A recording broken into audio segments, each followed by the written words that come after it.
स्वागत है दोस्तों आपका हिंदी टून स्टोरीज में। आज हम कहानी सुनेंगे चतुर कालिया सांप और भोले मेंढक की। सालों पहले अरावली पर्वत के पास एक राज्य बसा हुआ था। उस राज्य में हरे भरे जंगलों और शांतिपूर्ण तालाबों के बीच मेंढकों का राज था।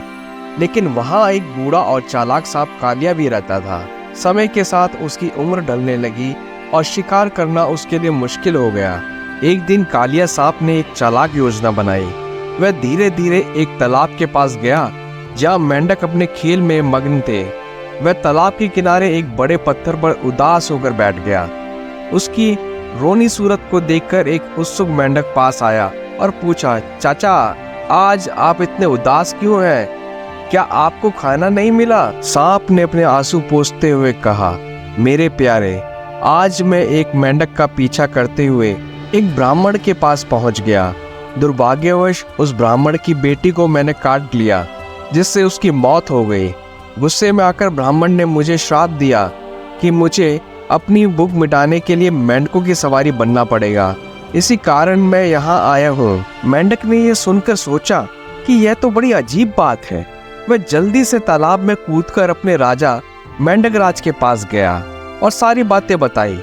मेंढक राज को यह कहानी सुनकर पहले यकीन नहीं हुआ, लेकिन कुछ सोचने के बाद वह खुद सांप की बात परखने का निश्चय किया।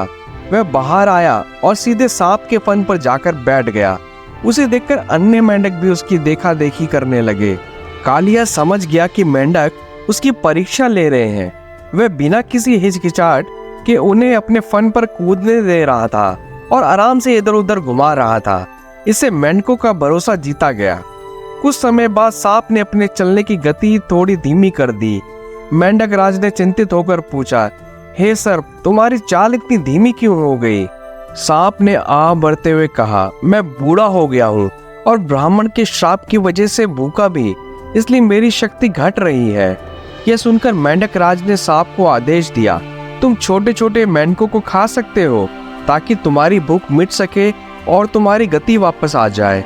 कालिया भीतर ही भीतर खुशी से झूम उठा, लेकिन उसने अपनी खुशी छुपाते हुए कहा, राजन, मुझे ब्राह्मण का श्राप है, मैं मेंढक नहीं खा सकता, लेकिन आपकी आज्ञा मानकर मैं ऐसा कर सकता हूँ। धीरे धीरे सांप छोटे छोटे मेंढकों को खाने लगा और तंदुरुस्त हो गया।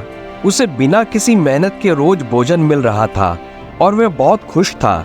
मेंढक उसकी चाल नहीं समझ पाए और राजा मेंढक राज भी उसकी साजिश से अनजान रहा। एक दिन जब सभी मेंढक पूरी तरह सांप पर निर्भर हो गए, कालिया ने अपने असली इरादे को प्रकट किया। उसने राजा मेंढक राज को भी निगल लिया और तालाब में रहने वाले सारे मेंढकों का वंश नाश कर दिया।